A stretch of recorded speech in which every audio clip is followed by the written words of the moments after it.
Soha Tayata Om Mune Mune Maha Munaye Soha.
Saji Purki Shushin Meto Chamari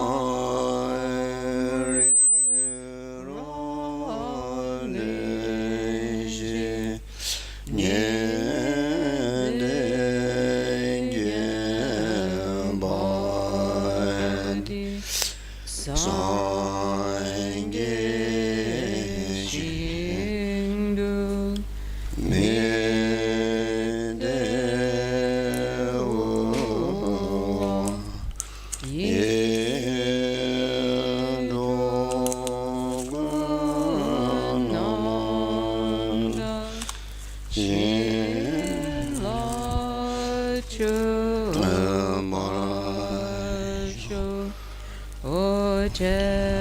Tsun Lama Damba Kenama Gejo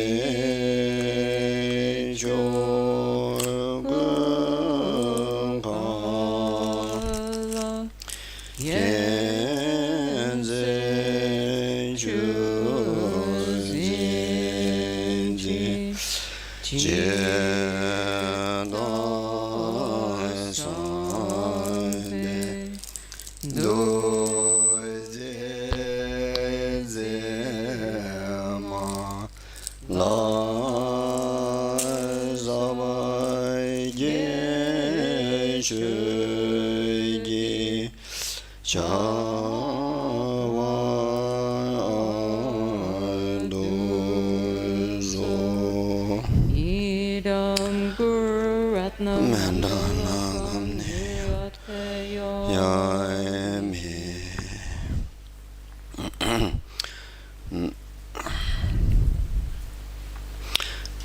So refresh refuge in Buddha Dhamma Sangha, then generate altruistic motivation, great compassionate motivation to make one's life most meaningful.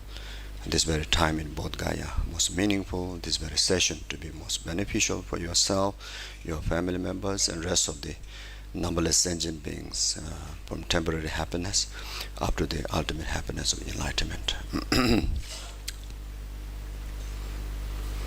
Kange dozene zone sorry. Sanje jodan zoje jonan la janju bado dane jazon che daje jeje jebe zonaman Dola benje zangye rubarai sho zangye judan soye jona la janju bandu dane jazu da ye je gebe zona manje dola benje zangye rubarai sho zangye judan soye jona janju bandu dane jazu je da ye je gebe zona manje Dola penje sanje drubarai jo Gange doze ne zone dawa dam je bambe jere dambe jene duen ze bang dam de la cha se lo Donye nye je song do jo be la ma se je se jo kan jen den de gun cha na be mo den zen ja so la so wa de so da ju jin ye lo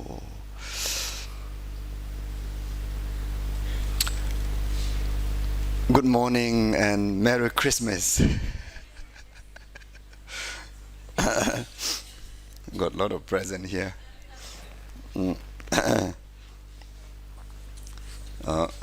So hope you are not missing home. No. Okay, that's good. Yeah. Oh wow, that's nice. But I'm sure you still miss chocolate, isn't it? So there's some chocolate to share, maybe at the end, yeah? At the end when we have a break, then we can share this, maybe even a little bit. So this for all of us, and thank you for anyone who put this one here.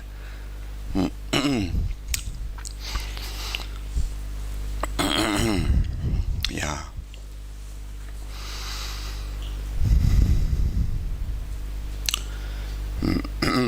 So just take a moment, feel grateful about whatever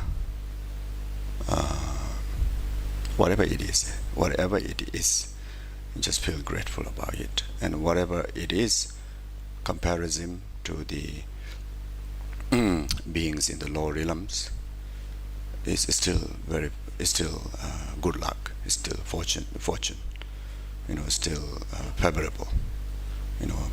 Even there may be certain inconvenience, but comparison to the life in the three lower realms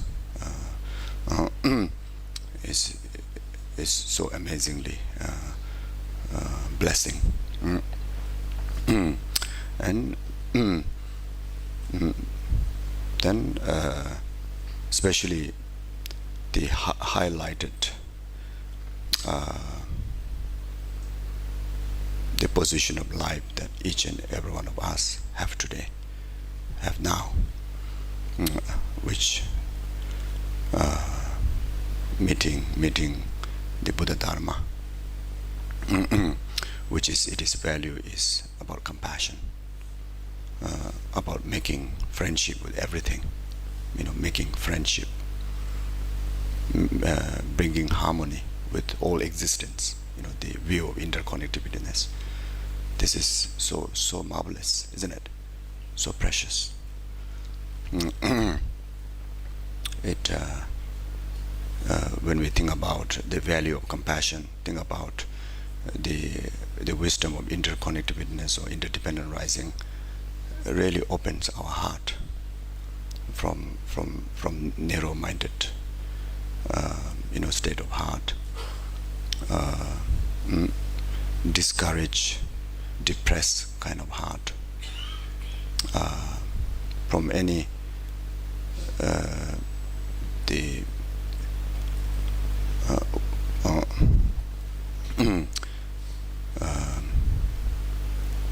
any state of mind that which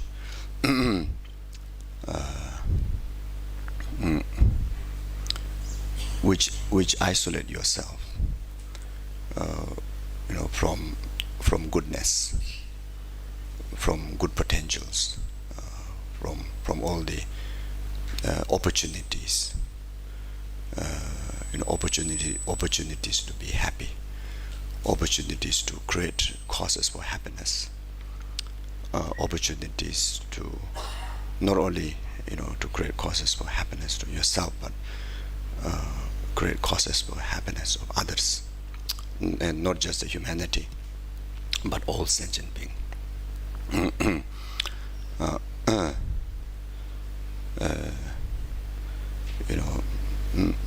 the the wisdom of interconnectedness or interdependent rising, and the attitude of compassion will overcome that narrowness, narrow mindset, that low energy mindset, and naturally make your world so big, make your life so hugely meaningful.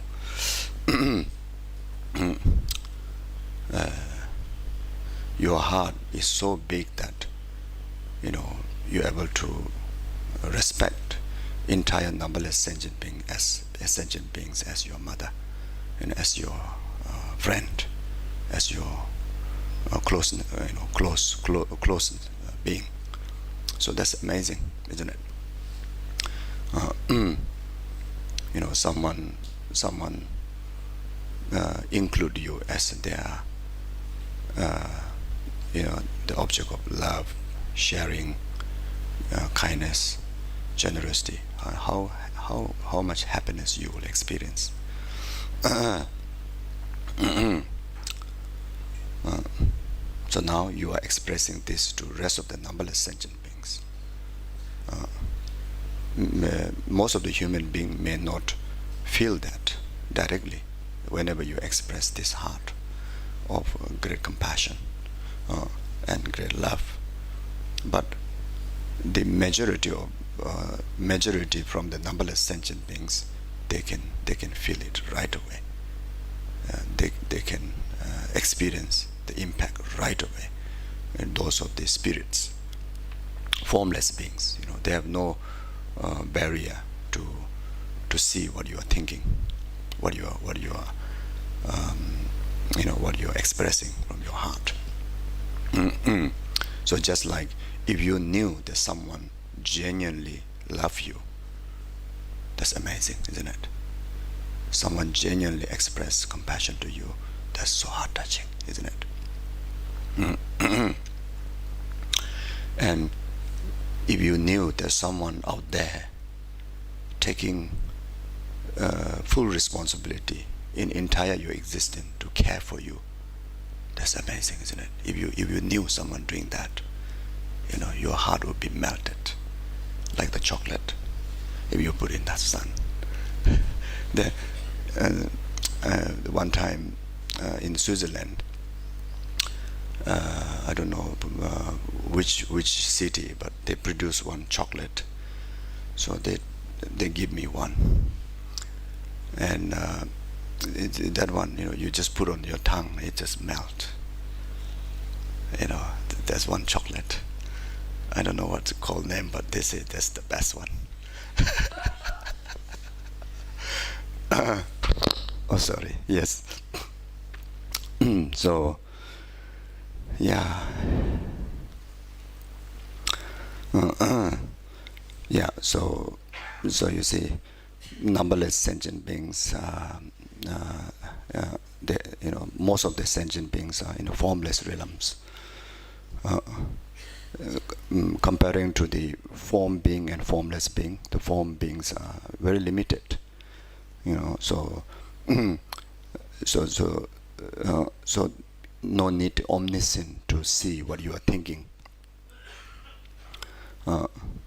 Just being spirit, who always look for love, care, like us.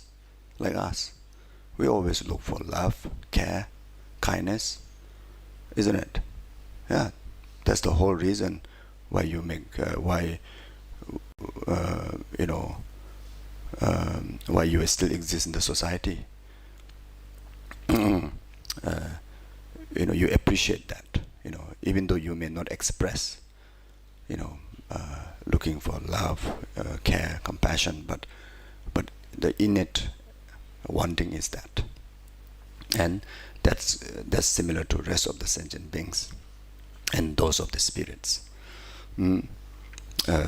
and whoever expressed love, they is kind of interdependent, come together, they they they attract it like a honey and a bee, like that. Yeah, so therefore unbelievable that we carry this this kind of big heart, loving attitude, and in our lifetime we're able to come to that state of life that you carry, that this is like your principal value. We know ourselves, isn't it? We were not always like that, isn't it? There are times that we are quite selfish. We just care about ourselves. Even within this lifetime, maybe majority of our times were very much only focused on self. But now suddenly, completely the other way. How is miracle? It's like miracle. It's unbelievable, and that's the blessing. There's no such other kind of blessing. This is the blessing. This is the sign that you are receiving blessing. This is the sign that there are Buddhas definitely exist. This is the sign that virtues are meaningful. Dharma is meaningful. It's not about just a culture kind of practice. It is a human necessary immune system that need, this is like kind of must need immune system for survival. Can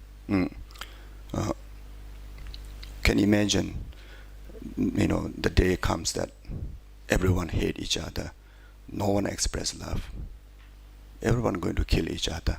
We can't survive. You see, so even just basic life survival, love, genuine sense of love and compassion is must. You see, so yeah, so it's you should feel unbelievable fortunate that I am in that position. That is so fortunate that even next moment I die, no regret. My life is fulfilled. You see, that's the reality. That's the truth. That's the real thing. Not a flattery word. It's a real thing.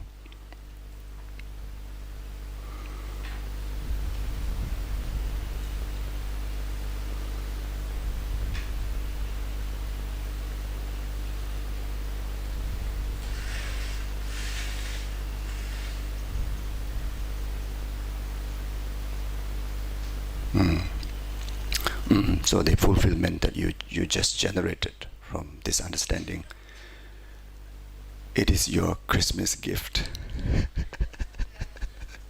So now, before I get distracted, better focus on the text. Otherwise, we won't able to complete. So today we will do a little bit of technical matters, but don't worry. Maybe for the first session, I'm thinking to just go through some of the technical matter in relation to the shamatha practice, which namely, just the heading I mentioned yesterday, like the 6 kind of preparatory practices, six kind of conducive conditions, to be gathered. So and eight editors, 5 folds. Then such as also good to know, the definition of what means mindfulness, what means vigilant, and definition of like what is laxity, what is excitement, so that during the training you will know exactly how to catch them and how to apply them. Then we did mention about 6 forces, 4 attentions, 9 stages of the mental training, stability training, shamatha training. So there will be notes that we'll share with you all through email. So if you unable to remember, not to worry. Okay.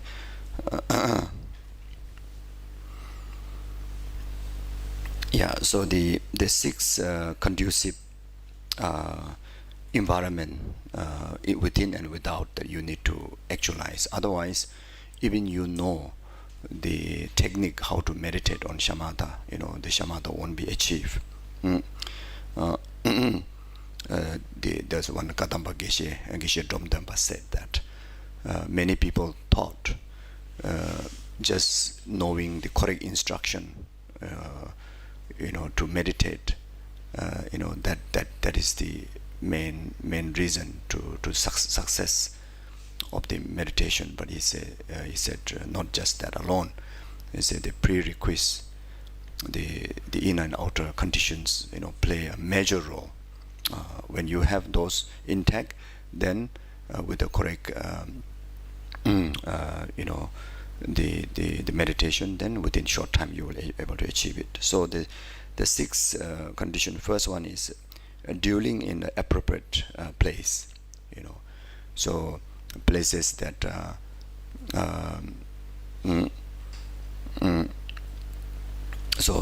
maybe I will read what Lama Tsongkhapa said. Lama Tsongkhapa gave about five or six kind of meanings what it mean by appropriate place, or five that kind. First one is easy access to food and clothing, to food for consumption. So if you go to a too remote place, we as a still human being need to eat food, then need to spend so much time just to gathering the resources. So rather be places where there is easy access to get all these necessities. Then it says also to do retreat where there's no harmful animals, like wild animals. Then another one is be near a good companion. Here good companion is best like teachers, who are the meditator on the same subject, so that whenever you need guidance, you can refer easily. If not, at least someone that who can offer the assistance, to pass the message and bring the message whenever you need guidance from your teachers, etc.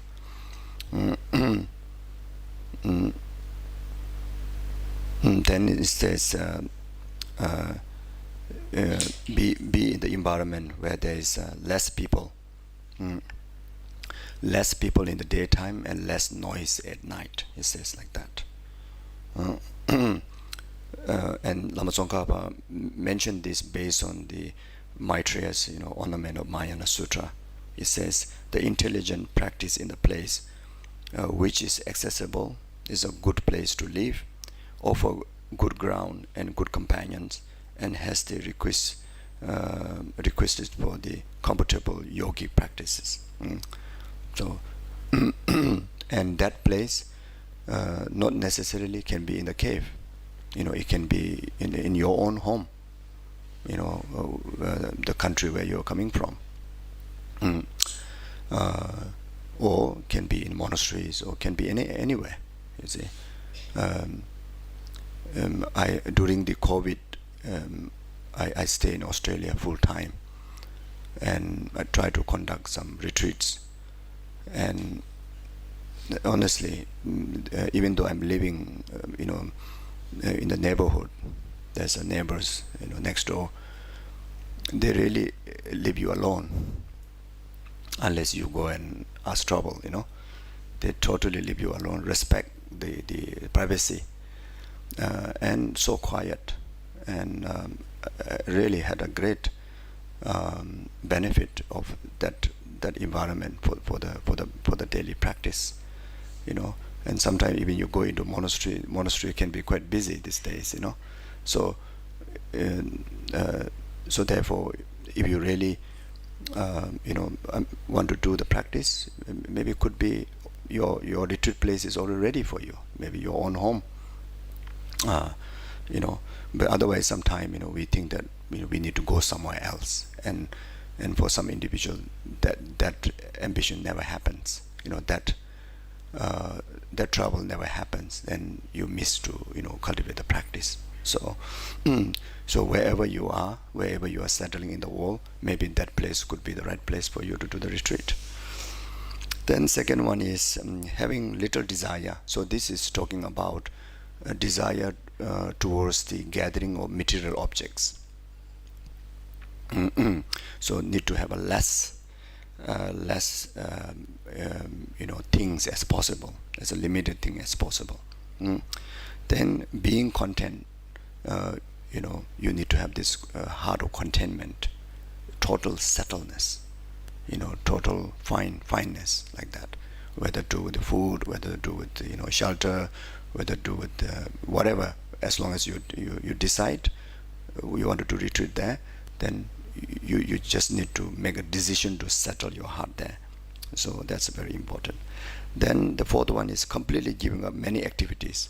So before go into shamatha retreat, all the mortgage has to be cleared, tax to be cleared, all the other billings has to be cleared, and especially got businesses or etc. whatever it is, all has to be very much full stop, and move on to the retreat. Then pure ethical discipline. So that is the number one important foundation. When we talk about three higher trainings, higher training of morality, higher training of concentration, higher training of wisdom, and these three serve as a cause and effect. Because of good ethic, there's a possibility, a result of concentration. Because of good ethic and proper concentration, there's a possibility of wisdom. And wisdom is a result of concentration. Concentration is a result of ethics. So ethic here, the more the ethical discipline you observe, is more conducive for the success of your retreat. So during the retreat,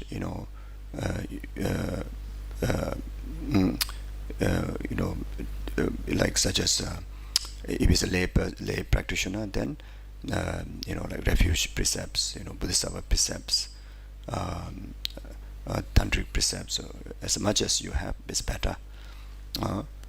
If not, then on top of refuge, you can take 8 minor precept, which is 1 day precepts. As much as you can take that precept daily, or at least occasionally, as much as you can, and that will help for the progress of the retreat, progress of the benefit of the retreat. So as a sangha, then the sangha vows, that has to be intact. Then the number 6 is completely getting rid of thought of desire. So this is talking about the subject. The earlier one, having little desire, is about object. Now, not just having little things, the desire of needs, but your heart has to be, as little desire as possible. It could be like sexual desire, other sensual desire, desire for comfort, desire for many other activities, especially when you do shamatha retreat. One-pointed training in the mind that's most important. So whenever there's a discursive kind of ideas comes in your way, it becomes obstacle. So, so completely get rid of thought of desire.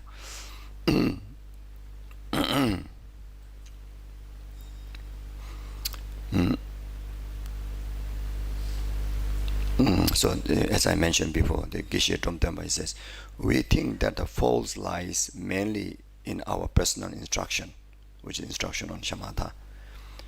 As we then seek only personal instruction, we are unable to attain concentration.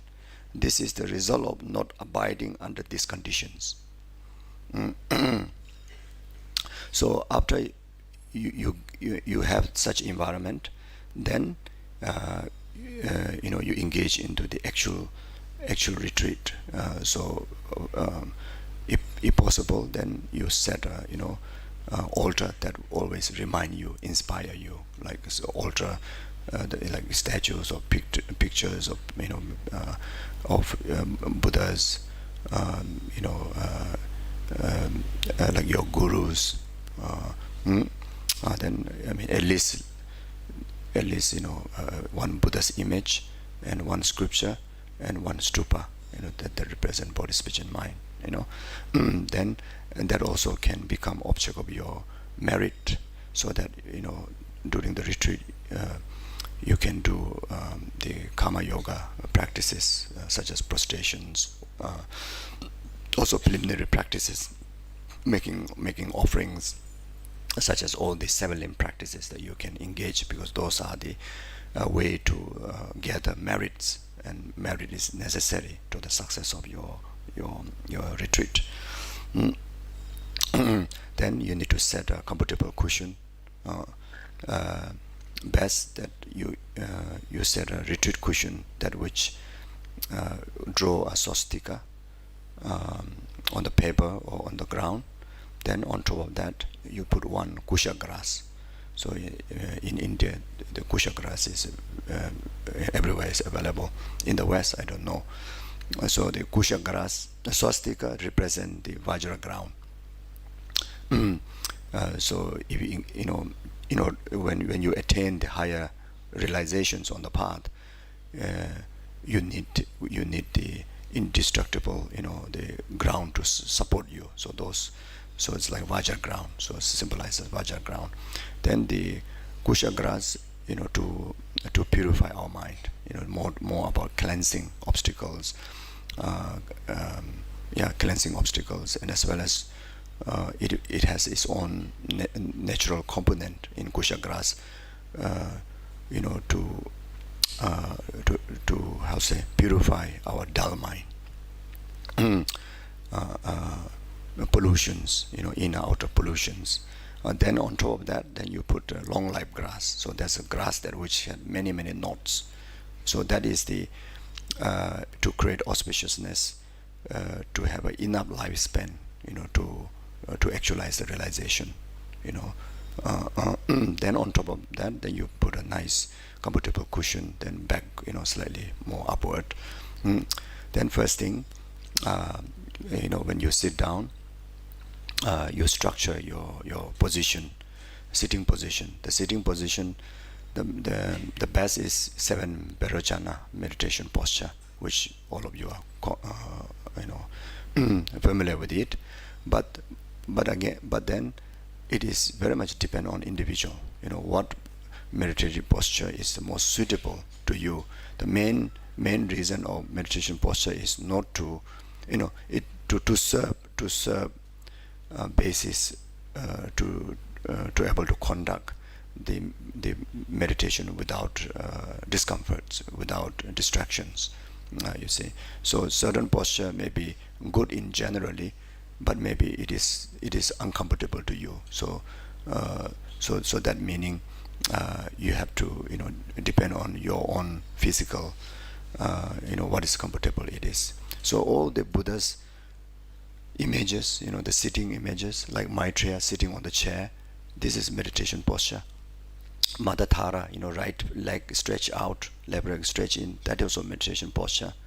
Milarepas, sitting, like, even tie a belt, that could be very comfortable. That meditation posture.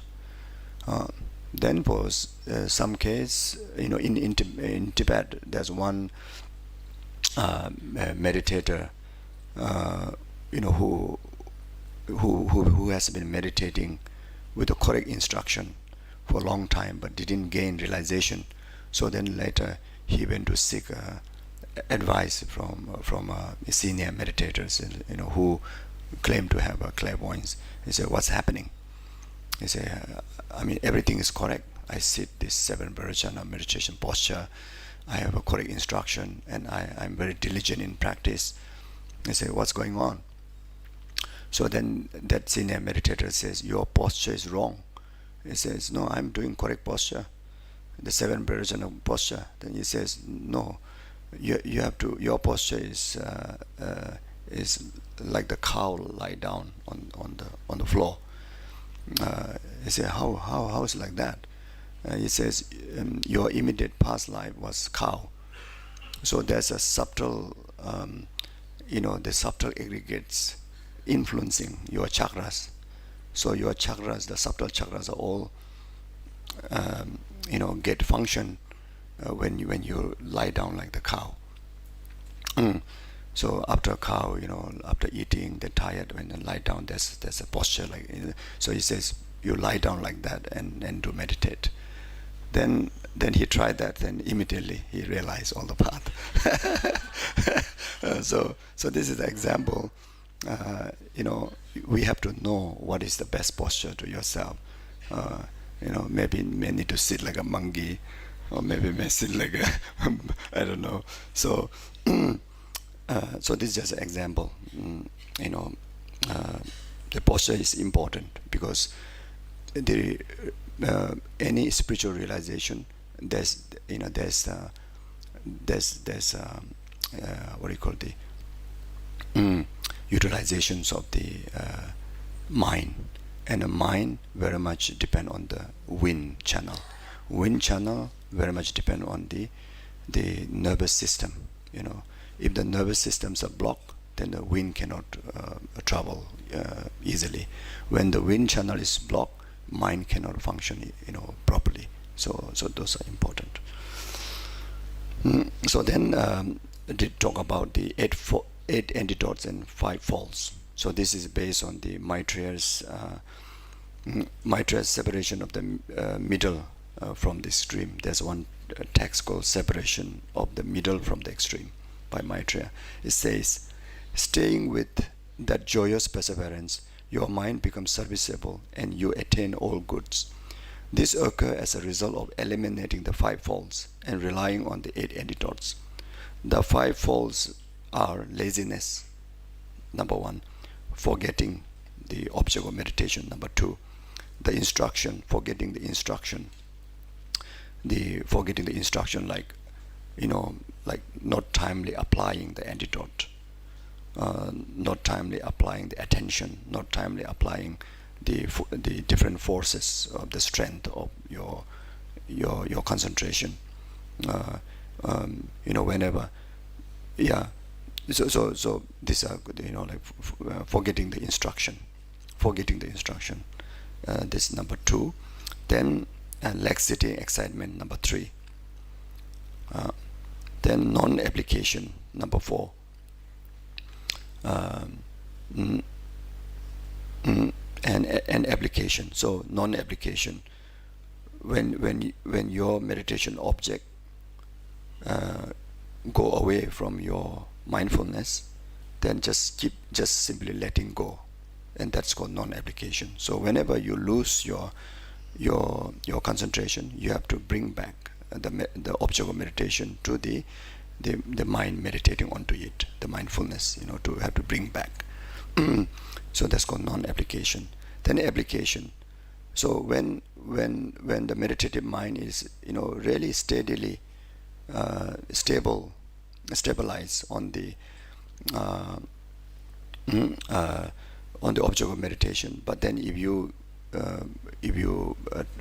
try to be like busybody, try to make it more forceful, or try to adjust it, and then that will obstacle to lose the quality of the concentration meditation. That's called the non-application. Then number 4 is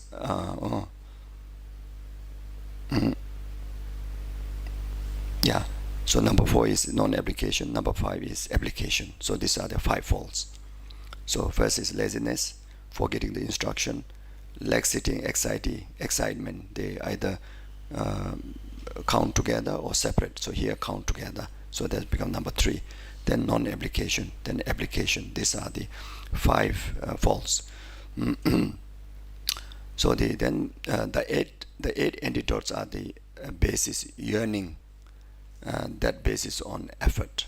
So initially you need this interest, yearning to meditate, to develop shamatha. As I mentioned in the past classes, that why you develop shamatha. There are many purposes. One is to develop special insight, to be able to fully utilize the wisdom of emptiness. Without shamatha, even you have emptiness wisdom, not much use. Another reason is when you develop single pointed concentration, you will gain many higher wisdoms, like such as clairvoyance, to be able to know your past, to be able to know your future, to be able to know more detail about karma, to be able to know others' mind. So how wonderful if you know others' mind, so that you can benefit them according with their mental disposition. So the stages of higher clairvoyance will be achieved, when your mind become more and more single-pointed focus capabilities are achieved. So then another benefit is your mind and body always enjoy pliancy, bliss, comfortableness, tirelessness. Now we have so many pain here, pain there, isn't it? When you achieve shamatha, no pain. That's how wonderful, isn't it? Then mind, it's so easy to get disturbed, isn't it? When you have shamatha, the mind will never get disturbed. So you think of these benefits, then the yearning comes, and that's the first thing. Then after that, you need effort. As mentioned before, the laziness won't lead us to the success of meditation. So you need effort. The effort here, joyous effort. So when you know the benefit, then you have this joyous effort. So that's number 2. The cause confident, the effect pliancy. So the third one is sustainable training. Like very steady training. Here the cause confidence is referring to like steady training, not occasionally meditate. And sometimes don't. For shamatha practice, once you are targeting to achieve 9 level of shamatha concentration, once you start, best not to stop, not to interrupt. You see. So if you interrupt, then it says, it's like, give an example, like two like crystal kind of rock, you rub, then the fire comes. So it's like that. So you constantly have to rub until the result, like the fire, the 9 level of concentration shamatha is achieved. Then because of consistent remaining in concentration, training in concentration, that will drive pliancy, which is number 4, mental joy and physical relaxations, physical comfortableness. Then not forgetting the object of meditation, that's number 5. When you talk about not forgetting the object of meditation, there are 3 things, 3 qualities. Remember, the first is clarity on the chosen object. Second one is what do you call the single pointedness to the chosen object. Third one is being in the sense of relaxedness, not of forcefulness. So all these 3 things has to happen, has to manifest when you're training. So the moment you're forcing, you're wrong. You see. So one thing we have to know, if you go for shamatha retreat, the moment you feel agitated, you have to stop. Then you do some karma yoga, create some merits, or do some other meditation, to uplift your spirit, like reflecting on the qualities of the shamatha, etc.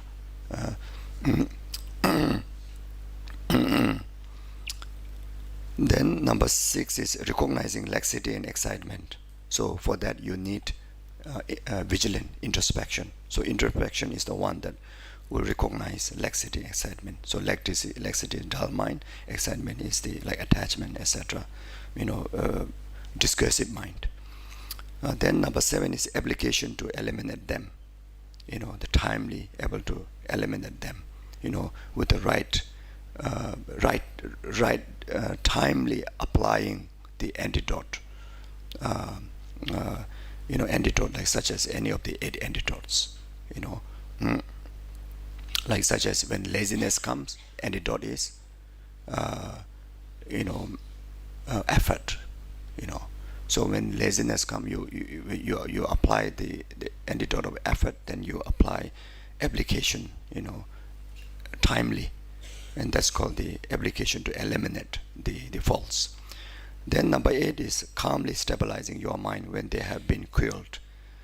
Then you come to a state that sustainable single pointed concentration. There you don't apply application. Also also no need to put any effort to not applying. Just has to quell in it. Just remain in that natural kind of abiding. That's called karma abiding.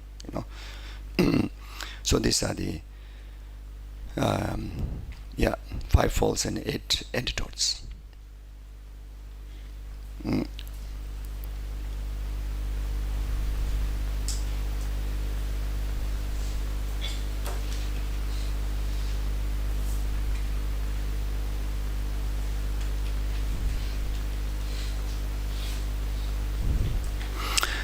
Then the definition of mindfulness.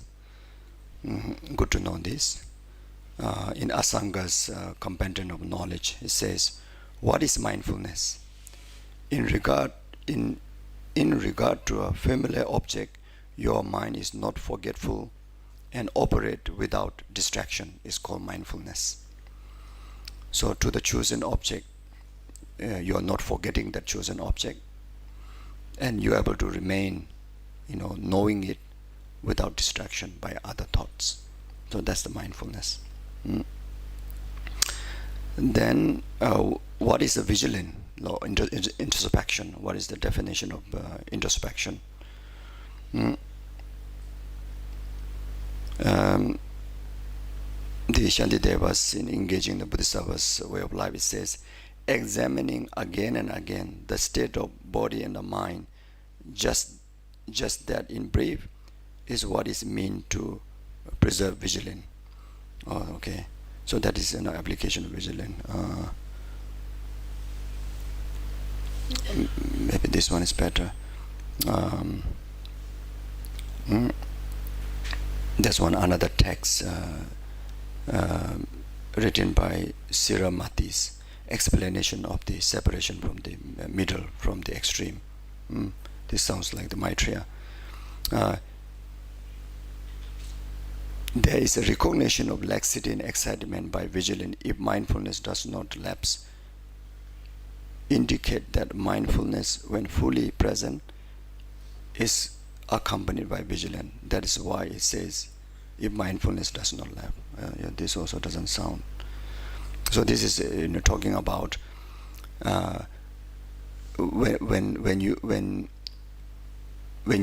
you place your mindfulness on the chosen object, and at the same time utilization of the another aspect of mind as a vigilant, it will lapse or not. So it won't lapse. These are two separate mind, and it helps each other, it support each other.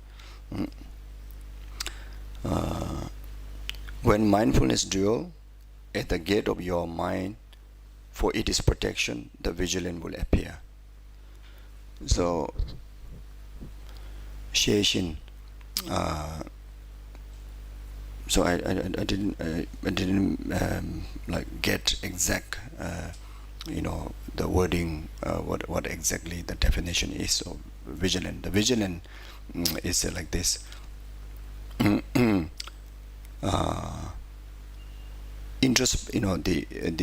mind that is introspective on the mindfulness towards it is toward it is object. I also didn't understand what I'm saying.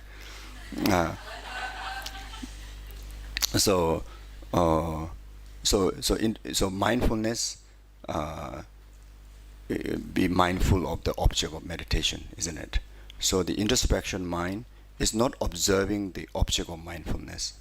Introspective mind observing the quality of mindfulness. You see, so the job of introspection is, whenever mindfulness loses its quality of it is mindfulness, then introspection assists mindfulness to, gain back its momentum. So that is the job of introspection.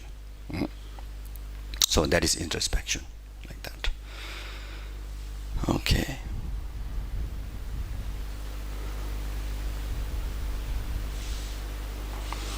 Then there are 9 different kind of mental states. The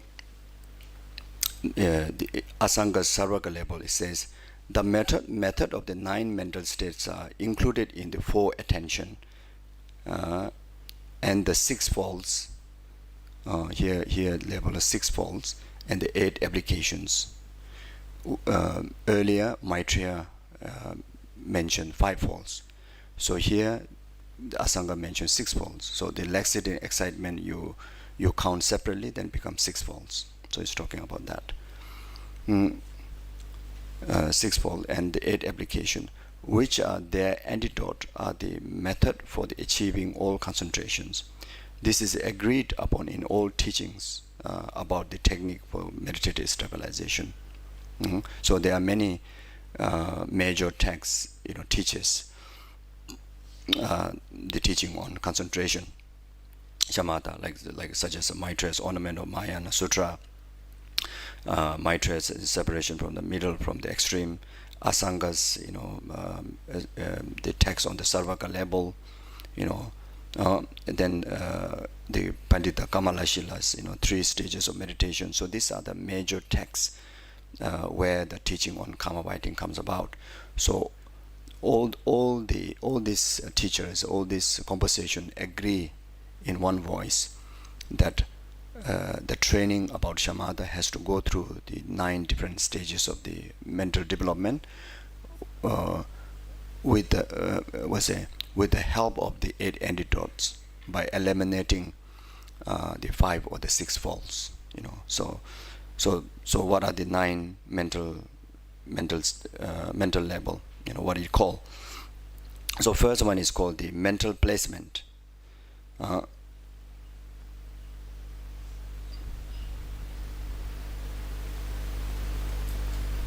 So what it means in Lama Tsongkhapa says, this entails thoroughly withdrawing your attention from all outside objects and directing it is inwardly to the object of meditation, in the object of chosen meditation. So that's called the mental placement. And second one, the continuous placement. So once you choose the object of meditation, then you continuously, repeatedly train in the concentration, to develop these 3 qualities by avoiding the 5 faults, with the help of the 8 antidotes. So that's called continuous placement. Then after that, close placement. So for this close placement, the meaning, this master Kamalashila says that with the previous mental state, you recognize distraction and eliminate it. With this mental state, you have eliminated distraction, and with the effort, place your attention upon the object of meditation. So in earlier state, very difficult, like such as in the first mental state, and the second mental state, it's quite difficult to detect when the obstacle such as laxity, excitement comes in. But when you reach to the 3rd level, you are quite vigilant. Your mindfulness and vigilance become sharper. So that's why you're able to quickly detect those faults. In that way, you eliminate them easily. Then the 5th one is called taming. What it means, reflecting upon the advantage of the concentration, you take delight in concentration. So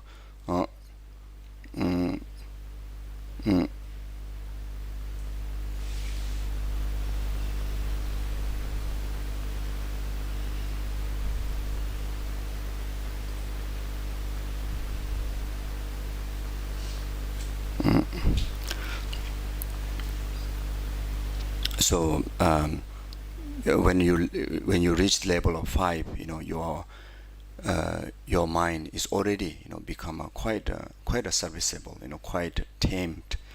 So it's talking about that. So you can refer to my notes, the more detailed understanding of each of the points.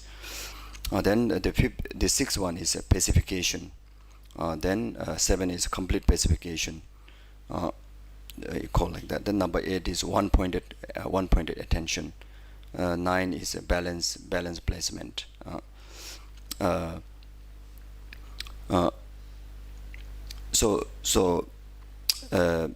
When you know the application of the 6 process and for attention to the 9 level mental 9 level of the shamatha mind, from there you will roughly know also what it means, what is the characteristic of each of the level of the mind. So here the process of achieving the 9 level of the mind with the 6 process. So first of all, the 6 process, the force of hearing, learning the instruction.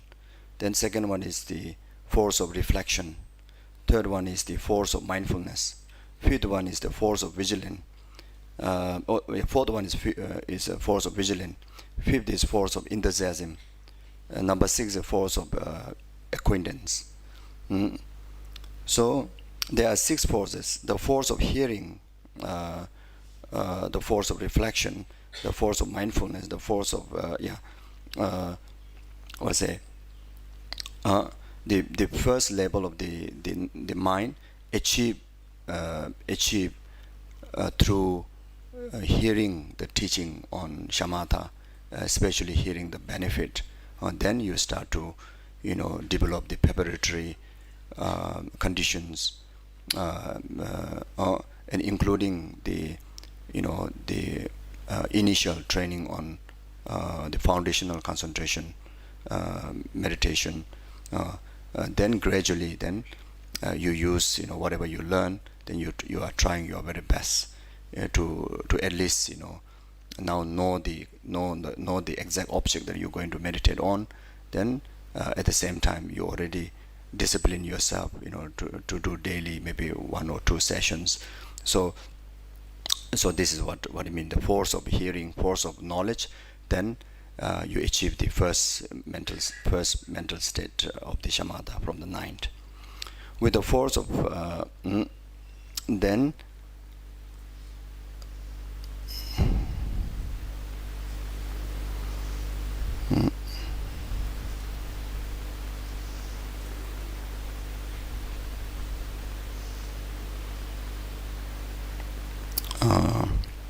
with the force of reflection, you accomplish the mental state of continued placement, for as a consequences of the practice of repeatedly reflecting on the continuation of the initial fixation of attention upon the object of meditation. For the first time, you achieve the ability to maintain little continuity. So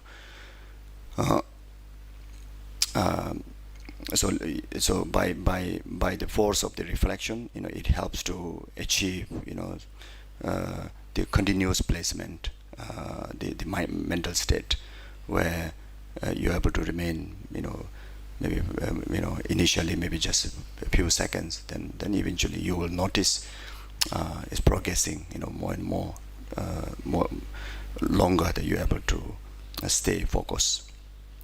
With the force of mindfulness, you accomplish the mental state of patch placement and of close placement, the 2 mental state we achieve. For in the case of patch placement, when your attention is distracted away from the object of meditation, you are mindful of the previous object of meditation and your attention is drawn back in. And in the case of the close placement, you generate the power of mindfulness from beginning, and this prevents your attention from being distracted away from the object of meditation. So there's a great utilization of help of introspection in order to achieve that. Then with the force of vigilance, you accomplish the mental state of taming and pacification, For this vigilant, you recognize the faults of being scattered towards thoughts and the sign of the secondary afflictions, and by regarding them as a false, you do not let scattering towards these two occurs. The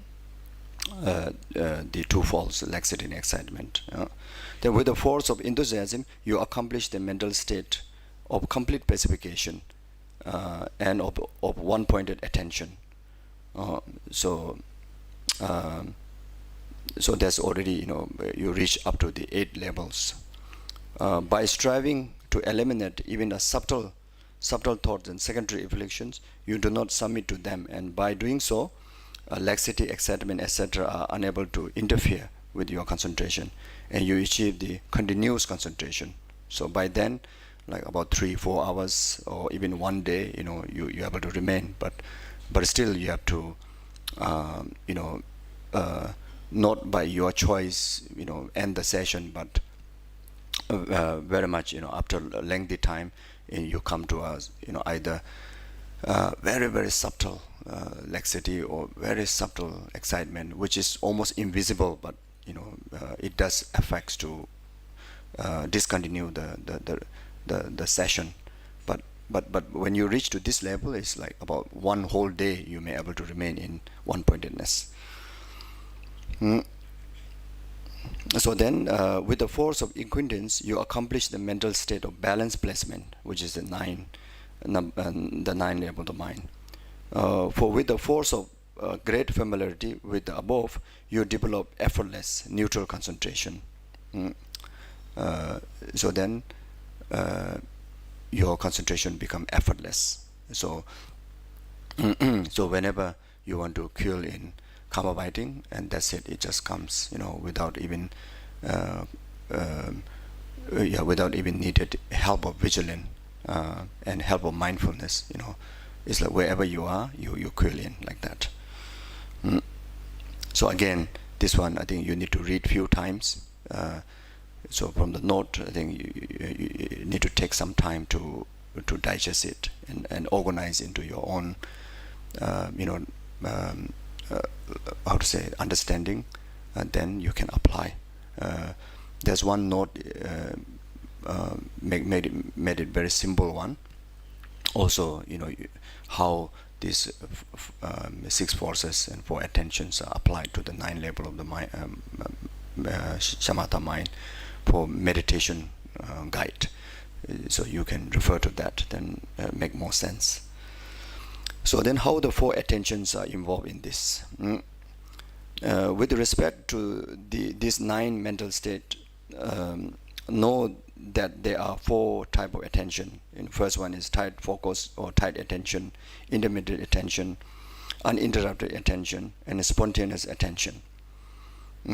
So in the first 2 mental state of mental placement and correct mental placement and continuous mental placement, there is the attention of tight focus. So for the first 3 the mental the stages, your attention has to be in a great force. Your mindfulness has to be the most forceful level. Not just being mindful. Not just that. You need to carry a motivation. There's a danger of easily get lost and get away from losing the object of your meditation. So you need to have a very forceful attention.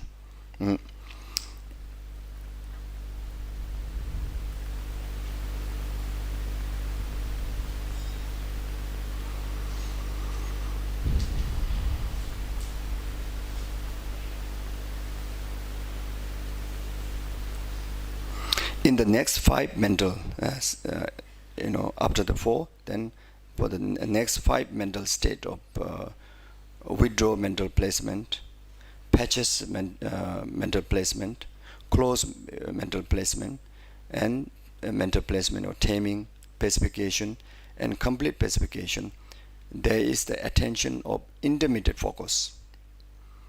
Now, the forcefulness of the mindfulness does not require as forceful as before. If too forceful, that also become obstacle. So you have to be intermediate, very balanced kind of mindfulness has to apply. So in the 8th mental state of the single channeling, one-pointed attention, there is the attention of uninterrupted focus. So when you reach to the level 8, then the attention is uninterrupted. We call uninterrupted attention or uninterrupted focus. So again, you don't need any motivation to have that. It is it's naturally occurs. So when sins naturally occur, then you try to strengthen it, make it more forceful, become obstacle. You see. So therefore, it has to let it be natural focus. So the attention has to be like more like a natural occurrence, not by force, not motivationally. You have to apply the attention. In the 9th state of concentrated awareness, called balance placement, there is attention of effortless. So by the 9th stage, then you don't need attention at all. So the attention is already there, and that attention is called effortless attention. So that's the technical thing.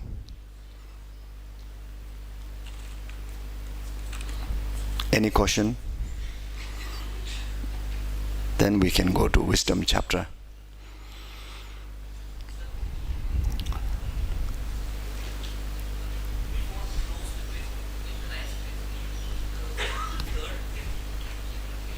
Third. You mean what is third? Third is uninterrupted. What was it? You mean the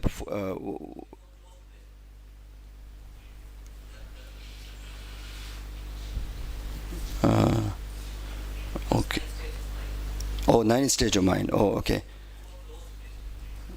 Close placement. Okay, wait. Patch placement. Can you explain that? Okay.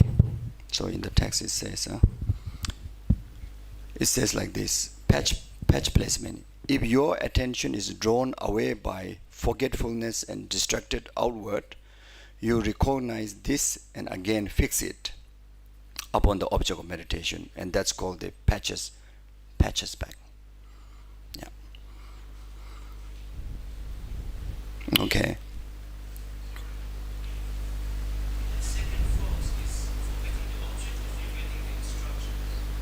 Second fault.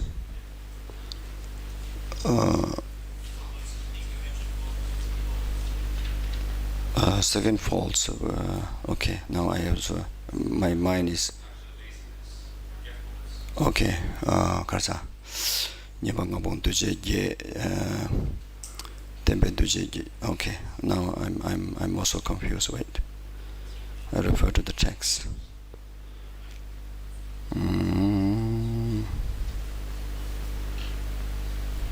Where is it? Yes, it's here. Forgetting the instruction. Laziness, forgetting the instruction. Yes, forgetting the instruction.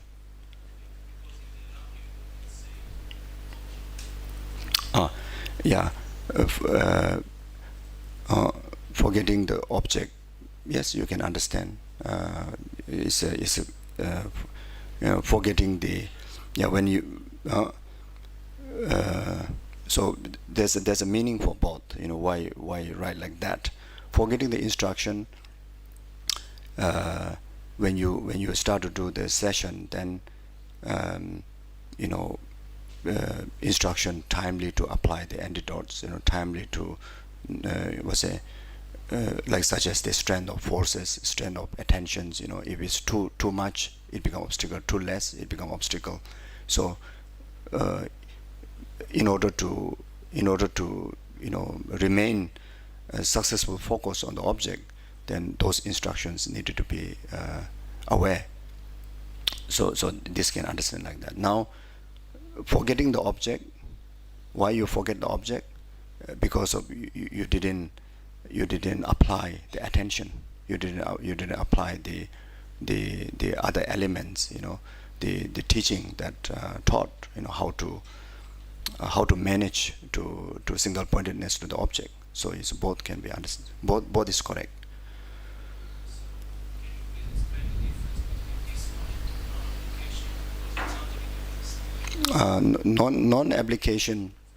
Non-application is later. You know, when the object after a certain time that you're able to place more continuously, but then once a while the object of meditation loses from the mindfulness. Then if you don't timely bring back to the concentration, then that's called the non-application. So you have to applicate. It's different. So initially you have a trouble of not remembering the object clearly. Later you remember the object, but you are unable to remain sustainable focus. Something like that.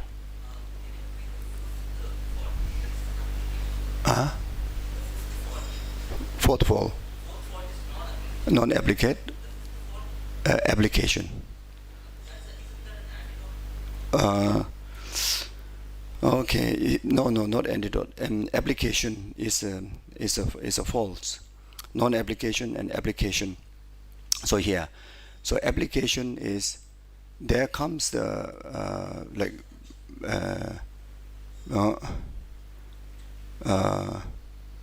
when the concentration remain naturally, sustainably, then you try to apply. I'll say. You try to apply, like strengthen the mindfulness, or the introspection is examining its quality and not letting it remain natural progress. Then that is application. It's become a false. So non-application is when forget, when you don't bring back the object of meditation to the meditation mind. Application is when it's doing what's a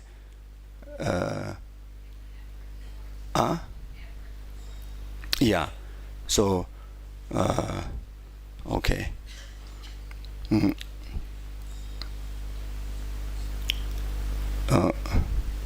So basically, it's very much like the fire. When the fire is very nicely burning, then want to make fire better, you stir it, fire goes away. So very very much like that, So when fire, when at the when you need to stir it, when the fire is completely extinguishing, then in order to gain back the fire, then you need to put the wood, you need to put whatever. But when the fire is like leading,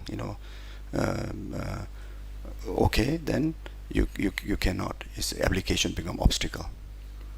Something like that. Yeah. Okay. Yeah, it will become like over application. Yeah. Yeah. Yeah. Yeah, maybe the another way of saying is over application. Okay. So we stop a bit, or maybe we stop for tea break. Yeah. Okay. She beje Joshe mento drama revelation in the body sanju shindu mete buwai dogu namda shinla chubarai sho Guru Rana Mandala Kamni Yataya me. Thank you. So we are meeting now is 10:18 or 10:15. This one is quicker. So yeah, we meet at the same 10:30, isn't it? Okay, thank you.